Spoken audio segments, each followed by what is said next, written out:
Hey kids! Have you ever seen two or more things side by side and thought, wow, golly gee, I sure understand both of those things more because of how they are compared side by side like that? Well, that's thanks to juxtaposition.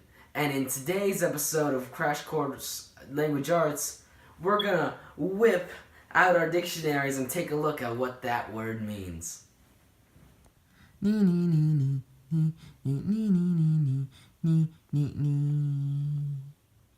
So juxtaposition is just like how I just explained it. Juxtaposition is the comparison of two or more things side by side. This can be done in narratives, poems usually, but it can also be done in other forms as well. Now, let's take a look at some examples. So for our first example, we're going to take a look at how juxtaposition can be used in the events of a story. This can be done to compare a strong or a weak character, like in the book and film The Hobbit, where Bilbo Baggins, a weak character, is compared side by side with strong characters in the form of the dwarves throughout the events of the story.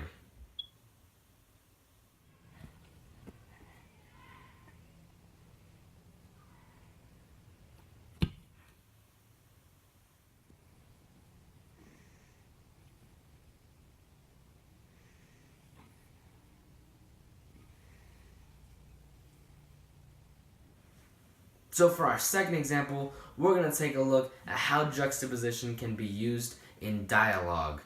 In Shakespeare's play Romeo and Juliet, Juliet is compared to the sun, and Romeo is compared to the night. It doesn't take an astronomer like Neil deGrasse Tyson to know that day and night are two very opposite things, and this comparison side by side is a theme throughout the play. The torches do burn bright. She is the sun who can kill the envious moon. Oh my Romeo, you are the night.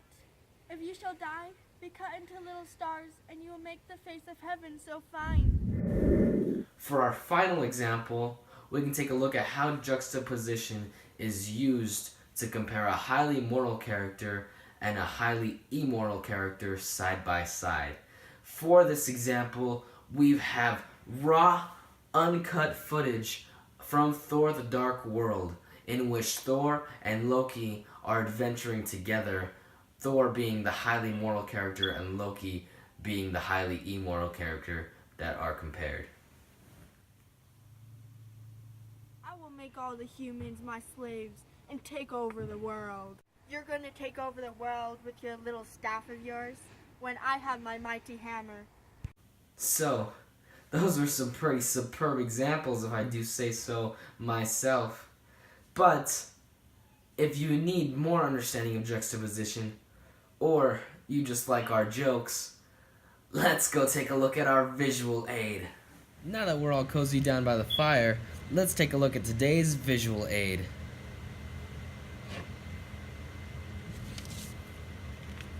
Well, would you look at that? It's a handwritten comic strip. It looks so good.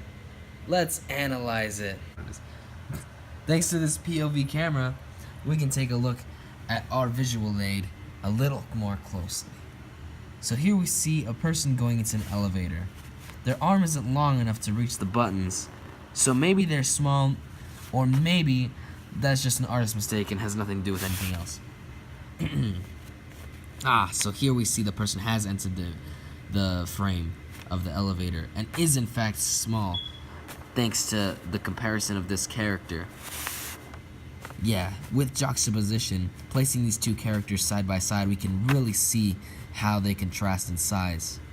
And then further on, we can see that this character is sad and this character is happy based on how they look side by side with the sad face and the happy face.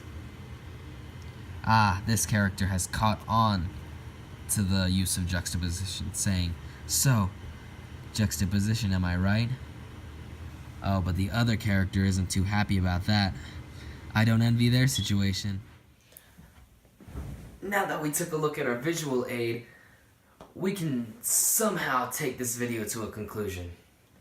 I'm not entirely sure what I'm doing. This is the first and may as well be the last Crash Course Language Arts. But anyway, let's create a memory tip for y'all in home or school. Probably school, considering this is a project for it. So my way of thinking of it, juxtaposition. So with juxtaposition, you can put an X through the X and replace it with an S, meaning just a position.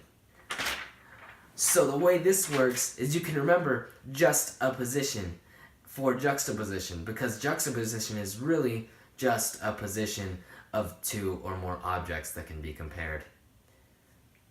And y'all have a good day, and see ya on the next episode of Crash Course Language Arts.